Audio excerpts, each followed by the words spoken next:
Do you know what's the latest work trend? Remote layoffs, the obvious sequel to remote work.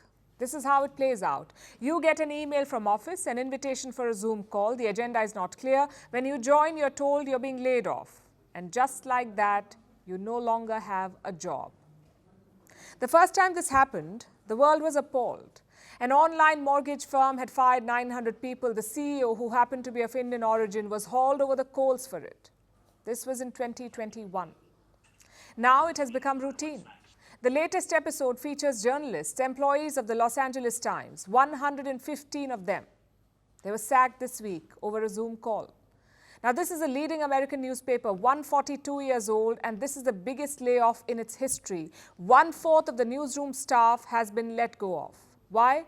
The paper suffered financial losses, apparently. The owners could not afford these employees. So they were fired in the most brutal of ways.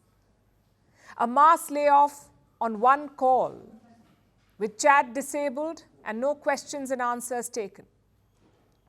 It was one-way communication. Now, layoffs per se are horrible, even traumatic. There is no nice way to do it. But you can be less vicious. And other companies should take note because a lot of them are firing people. eBay has sacked 1,000 employees. That's 9% of their staff. eBay is an online retailer. Their CEO says rising expenses are to blame for this. They've joined a growing list of companies announcing layoffs like Google, Amazon's Twitch and Audible, Discord, YouTube, TikTok. They've all laid off people the world over. Let me give you numbers from this month. Tech companies have fired 11,000 people. And the month is not over yet. The last 2 years were horrible for them. They saw waves of sackings. In 2022, 164,000 layoffs. In 2023, over 260,000.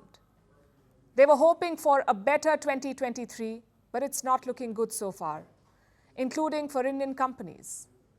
Just today, Tata Digital sacked 150 employees from CultFit. It's a fitness brand owned by Tata. This may continue for a while. For many companies, a survey was released recently. 100 tech CEOs were polled. They were asked about their plans for the year ahead. Do you know what they said? 55% said they're focusing on downsizing, optimizing costs, and reducing the workforce. And this trend is not limited to the tech sector. Banks are in the same club. Citigroup has announced layoffs. 20,000 people, 20,000 employees are being laid off from Citigroup. It's a big number. And frankly, it makes no sense. Why are so many companies firing so many workers? The last year was full of uncertainties. Recession was looming. Inflation was getting out of hand. So companies were worried. But that's not the case anymore. Most experts have ruled out a global recession in 2024. As for inflation, the World Bank says it is under control. Plus, most of these companies are making handsome profits. Yet they're cutting jobs. Do you know why? To boost the bottom line. Yes, technology is disrupting the job market, but it's not the only factor at play. CEOs and managers are under pressure from investors, stockholders, venture capitalists. They're expected to deliver better balance sheets and bigger profits. Not once or twice, but every quarter. The targets keep stretching. It's like an endless cycle, so managers cut costs and lay off people. Where does that leave the employee? It's easy to see the downside of it. But why stress about what you cannot change? So let's try to look at the glass half full. There may be an opportunity for you here. Companies are looking to do more with less. So to survive in this market, you'll have to be versatile, upgrade yourself, take initiative, and deliver more than your KRA. If you're out of a job, give yourself a break, tell yourself it's not the end of the world, and prepare yourself for the next challenge. This job market is tough. There are more candidates than vacancies. So a new and colorful CV may only take you so far.